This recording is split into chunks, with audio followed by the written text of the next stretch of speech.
Oke, jadi di sesi awal, di sesi general ini ada pertanyaan apa nih, Kak, yang bisa kita diskusikan?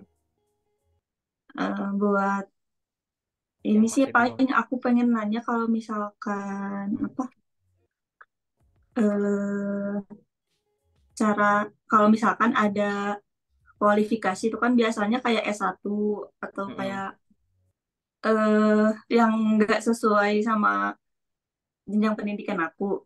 Nah, kalau itu sebenarnya boleh kita apply atau kita harus lihat dulu gitu, harus sesuai banget sama kualifikasi dari perusahaan itu.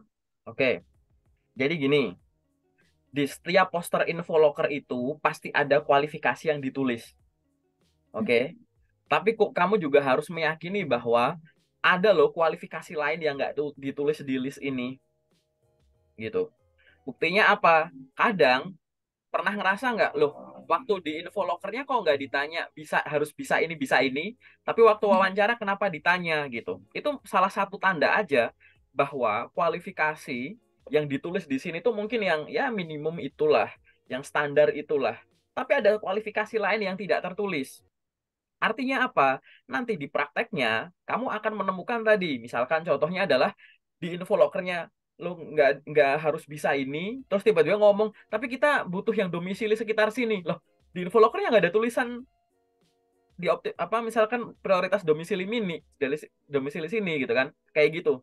Jadi itu akan kamu temukan. Atau yang lain apa? Aku tuh perasaan locker ini tuh sesuai dengan kualifikasiku deh gitu. Tapi kok aku nggak dapat panggilan sih? Nah, kayak gitu. Kamu akan merasa itu. Nah, itu adalah sebenarnya kita harus menangkap sebagai bukti bahwa kualifikasi yang ditulis di sini itu memang benar. Tapi pasti ada kualifikasi lain yang tidak tertulis. Di pikiran kita berpositif thinkingnya gini sebagai seorang job seeker. Kalau kita memenuhi semua kriteria yang ada, belum tentu dipanggil ke tahap selanjutnya, berarti artinya kalau kita mendekati kualifikasi semua, tetap ada kemungkinan dipanggil. Paham nggak? Gitu. Loh kok bisa? Kok bisa kita berpikiran udah memenuhi semua kan belum tentu dipanggil, ya itu masuk akal. Nah sekarang berarti kenapa kok akhirnya kita menyimpulkan berarti nggak harus semuanya sesuai, kita boleh ngirim. Kenapa kok kita memikirkan itu? Nomor satu, ngirim lamaran kan haknya kita sebagai job seeker, ya nggak sih? Itu dulu. Yang nomor dua, kita yakin bahwa ada kualifikasi lain yang tidak tertulis. Sehingga barangkali dari kualifikasi lain yang tidak tertulis ini malah cocok dengan kita. Jadi yang di display itu seolah-olah nggak cocok dengan kita. Jadi kayak dari 7 poin yang ada, kita cuma masuk ke kriteria tuh 5 atau 6 gitu kan. Yang satu nih aku kayak masih basic nih, aku tulisannya harus mahir ini, tapi aku masih basic nih. Tapi aku bisa gitu. Tapi aku coba aja. Kenapa? Barangkali ada kualifikasi lain yang tidak tertulis dan aku bisa loh sebenarnya. Gitu. Jadi kita boleh aja nyoba. Paham ya maksudku ya? Gitu. Coba aja begitu nanti di psikotes, di interview gitu ya, tunjukkan bahwa nih loh gitu. Karena tujuan interview juga salah satunya adalah untuk menggali info. Barangkali ada info yang belum kita dapat dari tahap sebelumnya, dari dokumen yang kamu kirim. Barangkali kamu tuh masih bisa digali lebih luas dan lebih dalam, baik oleh HR atau oleh user, paham ya? Kayak gitu. Jadi istilahnya adalah kita tetap bisa coba saja. Nah, sekarang kita fokus ke pertanyaan kamu, hubungannya sama pendidikan. Gimana kalau misalkan kualifikasi pendidikan itu kita tidak memenuhi? Nah, sekarang kita harus tanya, tahu basicnya dulu. Suatu pendidikan itu kenapa disyaratkan adalah ya namanya lowongan kerja itu. Misalkan mungkin kamu pernah ada kalimat gini, ah percuma kuliah jurusan ini, nanti kerjanya juga bidang ini, kuliahku nggak dipakai dan lain-lain. Itu kalimat itu nanti kamu akan temukan, entah di suatu forum, entah cuma pikiranmu pribadi, entah hasil diskusi dengan teman sambil ngopi gitu. Kalau kuliah akhirnya gini kan berarti sebenarnya yang penting minimal S1 kan jurusan. Buktinya temanku ini bisa kerja ini gitu. Nah, terus lalu gimana? Kamu harus sadar bahwa namanya rekrutmen itu ya orang pasti nyari kandidat yang perusahaan itu pasti nyari kandidat yang terbaik kayak gitu. Nah, untuk mencari suatu kandidat yang baik pasti ada metodenya. Artinya ada filtering, ya kan? Ada filtering. Nah, filteringnya itu apa? Ya semua dari pengetahuan, pengalaman dan lain-lain. Gunanya pendidikan itu apa? Karena itu adalah tanpa aku kenal kamu, ya orang dengan pendidikan itu ya harapannya tuh ya bisa itu, paham nggak sih? Ibarat kalau mau nanya soal hubungannya sama finance, kalau nggak sama orang akuntansi, sama siapa? Yang paling tahu ya orang akuntansi. Mau nanya sama orang perikanan, mau nanya sama orang fisika, kayak gitu, ya kan? Sama lah, ibaratnya kalau umum gini lah. Kalau mau nanya sama sayur ya ke penjual sayur, mau nanya sama daging ya penjual daging gitu. Karena secara basic tuh kita ngerasa itu ahlinya. Walaupun nanti akhirnya kita coba gali ternyata oh ternyata aku lebih tahu nih, aku yang belajar dari Google mah lebih tahu. Itu nanti dulu kan ada tahap bertahap. Nah, itu untuk filtering di awal tuh ada semacam itu. Lalu gimana kalau terkait dengan pendidikan? Nah, ini dicek dulu. Lokernya ini loker spesialis, semi spesialis atau general. Loker spesialis itu misalnya ini, dibutuhkan pendidikan minimum S1 teknik mesin, tegas gitu. S1 teknik mesin. Ya sudah, ikuti saja. Itu kamu mau dari teknik industri, teknik elektro, teknik geologi, teknik yang lain, teknik pertanian, ya nggak bakal masuk. Ini karena dia butuh spesialis gitu loh. Ini dari sisi pendidikannya ya. Dari kualifikasi lain kita coret dulu gitu. Dia butuh yang fix gitu. S1 apa? Ya udah itu yang dicari. Itu namanya yang spesialis dari sisi pendidikan itu di situ. Oke? Ada yang semi. Semi itu agak longgar. Misalkan pendidikan minimum S1 akuntansi, koma, manajemen, koma apa gitu. Pernah lihat kualifikasi kayak gitu? Pakai koma-koma gitu. Ya. Atau ini koma ini atau jurusan lain yang setara gitu. Pernah lihat kualifikasi kayak begitu? Pernah. Itu artinya kita lebih general gitu. Gitu. Jadi kita tuh bukan yang spesifik, ini agak longgar. Jadi ini bisa, ini bisa, ini bisa. Kenapa kok ini bisa, ini bisa, ini bisa? Barangkali ada suatu mata kuliah di jurusan ini ada gitu. Kamu kuliah jurusan A, tapi di dalamnya ada mata kuliah, misal kamu kuliah akuntansi. Ternyata terus koma manajemen. Kenapa kok akhirnya diperbolehkan padahal ini lebih cocok ke jurusan manajemen? Mungkin di kuliah akuntansi mau ada mata kuliah manajemen gitu dan lain-lain gitu. Nah, itu makanya ada yang pakai koma-koma. Oke. Itu yang lebih agak longgar. Ada yang longgar banget. Pendidikan minimum SMA. Pendidikan minimum S1 semua jurusan. Gitu. Ini longgar. Dalam tanda kutip, nggak peduli kamu jurusan apa aja, kalau pendidikan kamu sudah di level S1 katakanlah, itu, maka ya dianggap kamu sudah punya pengetahuan, kedewasaan, dan kemampuan yang dibutuhkan. Untuk apa? Untuk berpikir dengan tingkatan itu. Gitu. Karena nanti akhirnya apa? Tinggal kualifikasi yang lain. Ingat ya, kualifikasi yang ada di loker itu tidak berdiri sendiri. Ini gitu. Saling menguatkan, saling kunci gitu. Paham ya? Gitu. Jadi itu kamu harus lihat dulu. Kalau misalkan pertanyaan kamu secara umum dulu, kalau dijawab, kalau pendidikan nggak terlalu sesuai gimana? Lihat dulu. Lokernya itu generalis gitu ya, atau spesialis, atau semi yang di tengah tadi. Gitu.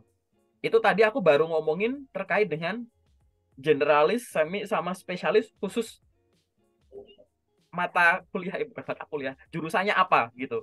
Oke? Nah, sekarang kita ngomongin tingkat pendidikannya. Dibutuhkan minimum D3. S1 boleh ngelamar nggak? Boleh. Boleh. Gitu. Ini kemarin di grup loker, aku nggak tahu ya di grup loker ya ada kamu atau bukan ya. Ada loker yang diposting gitu kan sama rekruter. Terus ada yang nanya, "Oh Kak, itu apa D3 ya? S1 boleh ngelamar nggak?" gitu. Padahal tulisannya minimum D3. Berarti S1 boleh ngelamar nggak? Boleh. Harus Boleh. pakai logika. Kalau mau lulus ujian nasional, nilai minimum 60. Lah kalau nilaimu 80, boleh nggak lulus? Ya boleh, ya Boleh. lulus gitu loh maksudku. Logika simpel sebenarnya. Jadi kita hanya perlu baca. Nah, sekarang kalau ada info loker, kamu baca. Dari sisi jurusan kan tadi udah bisa tuh, spesialis, semi generalis atau generalis kayak gitu. Dari tingkatnya juga sama. Dia butuh yang strict S1 gitu atau minimum D3 atau D3 garis miring S1 atau SMA garis miring SMK gitu. Atau loker yang bahkan loker palsu pun juga banyak yang SMA D1, D2, D3, S1, S2, S3 gitu garing-garing gitu. Dan yang loker asli juga ada yang digaring-garing garis miring gitu. Baca lagi gitu. Lalu apa sih resikonya kalau kita ngelamar kerja yang lintas tadi? Gitu. Nah, ini ada dua hal lagi. Kalau dari tingkatnya yang tadi ya SMA, SMA, SMK, D3, S1, backgroundmu itu misalkan S1, kamu ngelamar yang lebih bawah ke D3 gitu. Kemungkinannya apa? Satu, ada kemungkinan ya ditolak, jelas. Ada. Kenapa? Karena kita butuhnya D3. Kenapa kok misalkan ditolak semacam itu? Barangkali itu ada yang pertimbangannya. Kalau S1 tuh lebih disiapkan ke sini nih pemikir. Kalau diplom kan kebanyakan kan vokasi ya gitu misalkan. Ya, Lebih ke praktikal gitu. Ada perusahaan yang sudah praktek. menghafal ke situ. Ya, ada. Terus yang lain lagi apa? Terkait dengan benefit lah, paling gampang gaji lah dan lain-lain gitu. Resiko kamu ngelamar kerja dengan pendidikan lebih rendah, itu artinya kamu harus menyesuaikan kebijakan perusahaan. Bukan kamu diterima terus, tapi kan saya S1 Pak ya, gajinya S1 ya, nggak gitu. Gitu. Jangan kaget kalau kamu ngelamar ke lebih bawah, nanti akan ditawarkan sesuai dengan background itu. Gitu.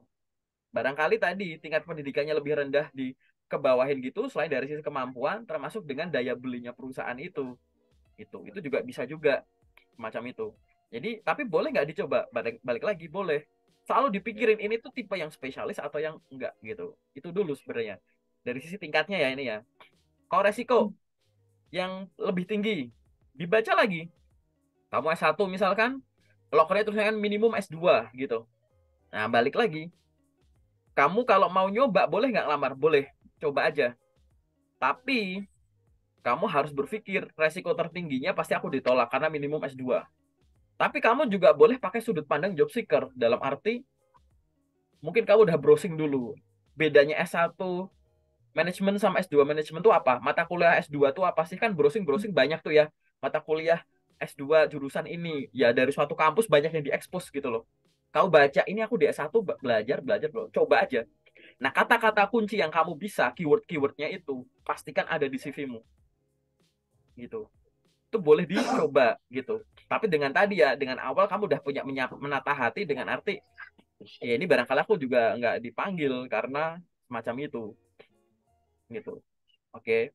Terus kalau tulisannya minimum S1, nah beda lagi tuh, ya kan? Minimum S1. S2 boleh ngelamar nggak? Boleh. Minimum S2 ya. Kalau jadi balik lagi ya.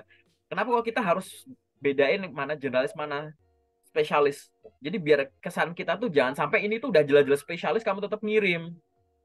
Dengan arti kayak kamu baca nggak sih, ya, malah jadi negatif di kamunya. Makanya di awal langsung diidentifikasi tadi. Nah, sebagai seorang job seeker, jangan takut-takut mencoba gitu. Jangan banyak overthinking, dicoba dulu, dibaca. Oh, ini bukan spesialis kok.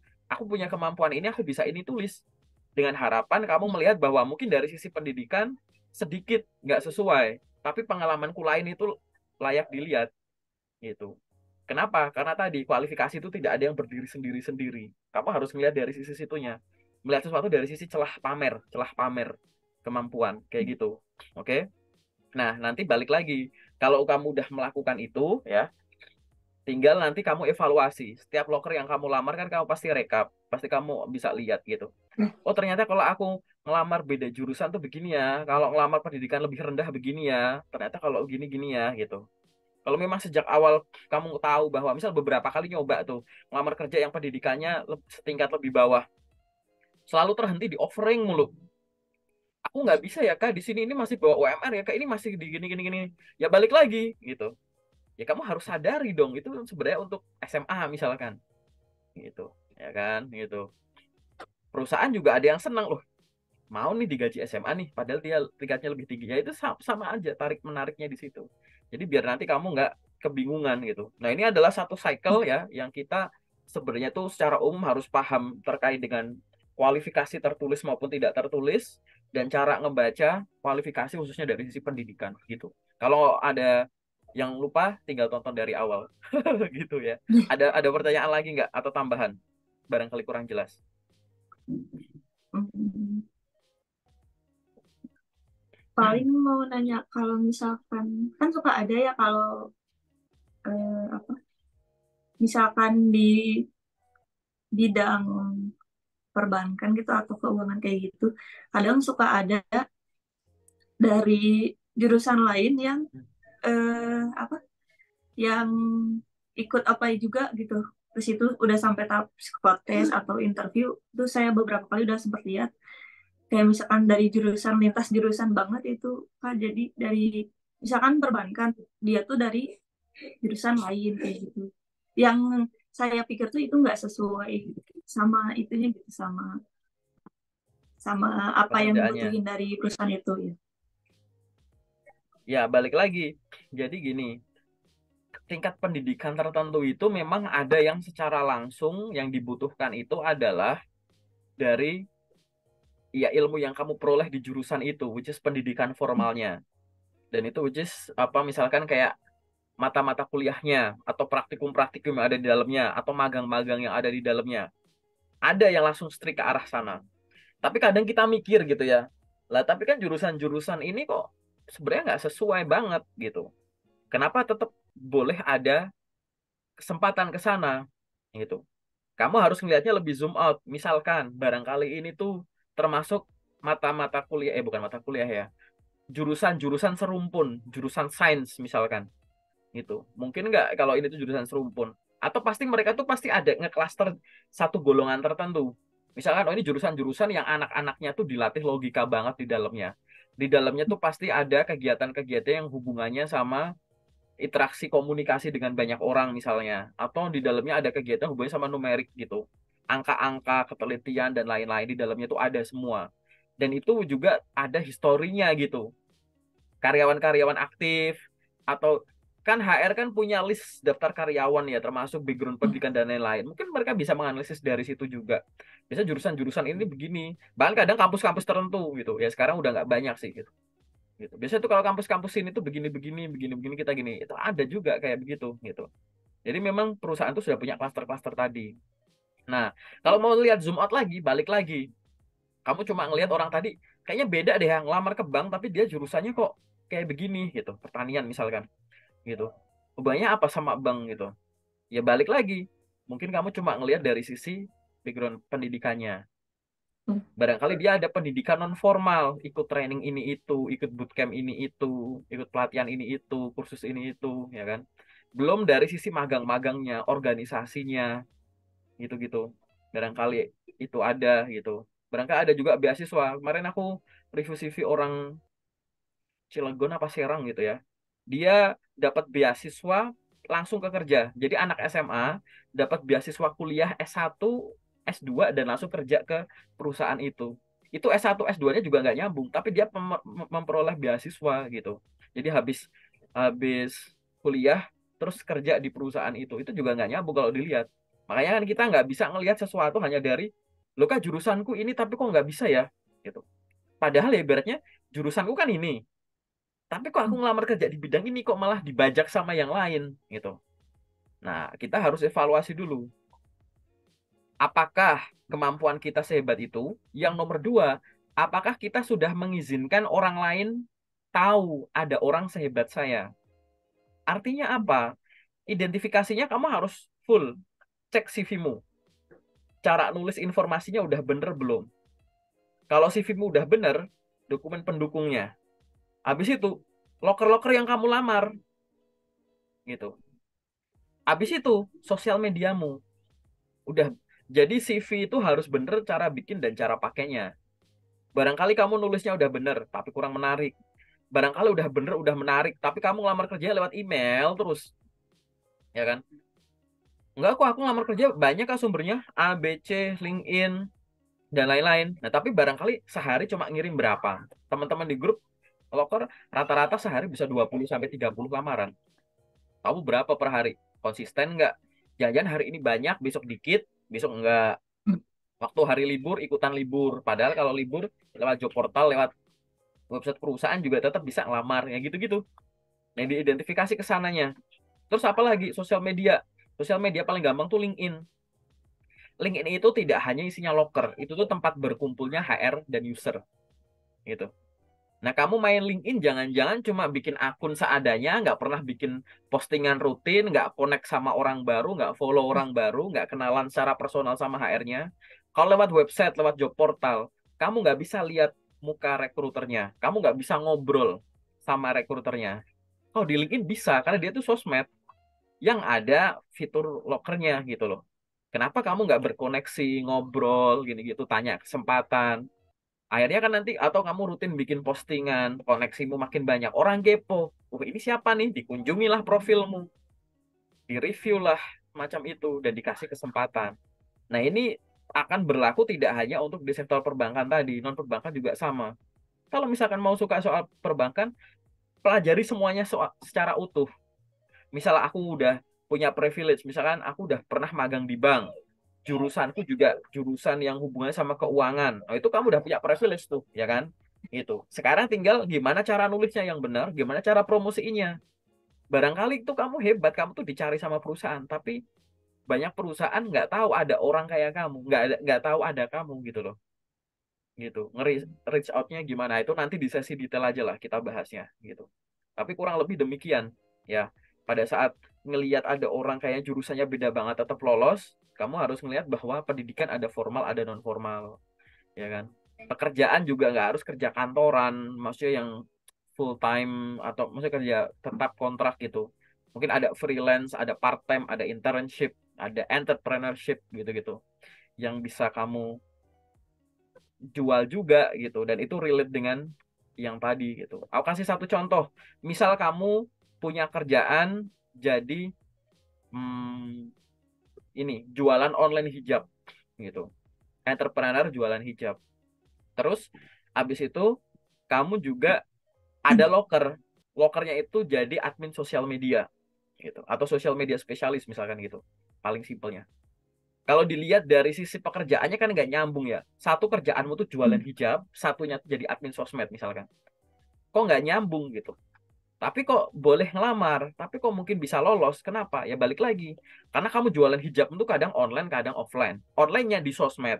Di sosmed ya kamu nyiapin kontennya, nyiapin produk, informasi produknya gitu, metadata bahasanya. Nanti kamu uploadin, balesin setiap chat, balesin setiap order, bikin story ini itu, live ini itu.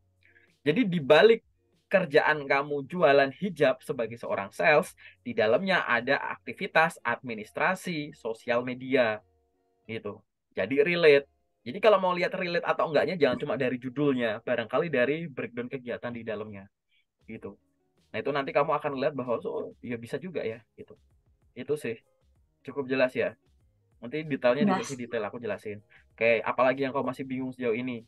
Atau tahap-tahapan apa yang kamu masih bingung atau masih cukup sering gagal di situ gitu? Boleh kalau mau didiskusikan. Paling tentang interview. Ya, apa tuh interview? Yang kau bingung apa?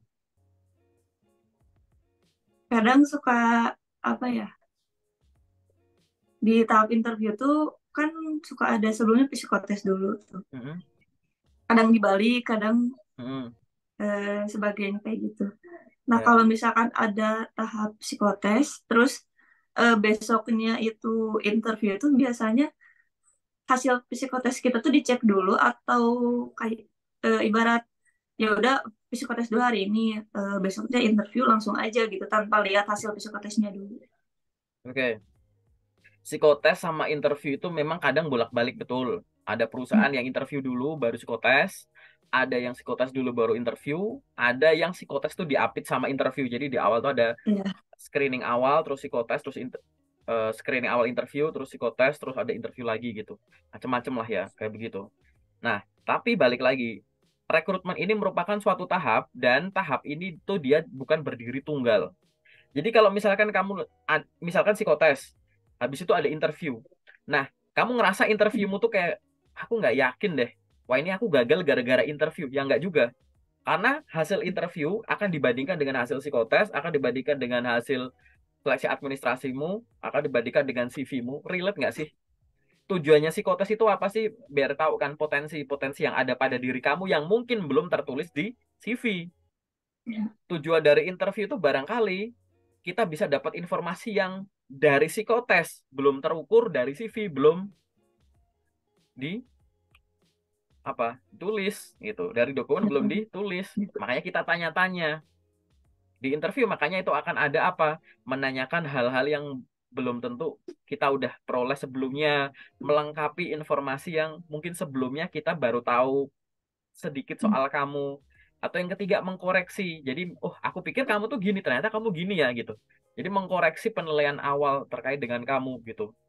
Nah, kalau ada perusahaan psikotes langsung interview, psikotesnya dipertimbangin ya, ya dipertimbangin kan itu bisa langsung di scoring sebenarnya gitu, gitu. Jadi tadi kalau contohmu tadi gitu ya, psikotes terus besoknya interview. Banyak loh yang Iya. pagi psikotes, istirahat makan siang, kalau yang lanjut langsung interview Hmm.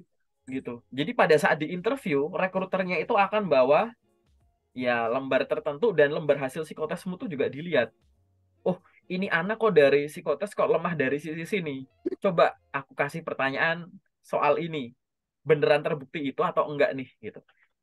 Gunanya untuk apa? Meyakinkan HR itu aku bukan HR ya, aku user. Jadi rekruter HR dia itu butuh data untuk dalam tanda kutip meyakinkan diri dia bahwa ini anak akan aku sodorin ke user. User ini kan calon atasan, bisa langsung atau enggak gitu kan.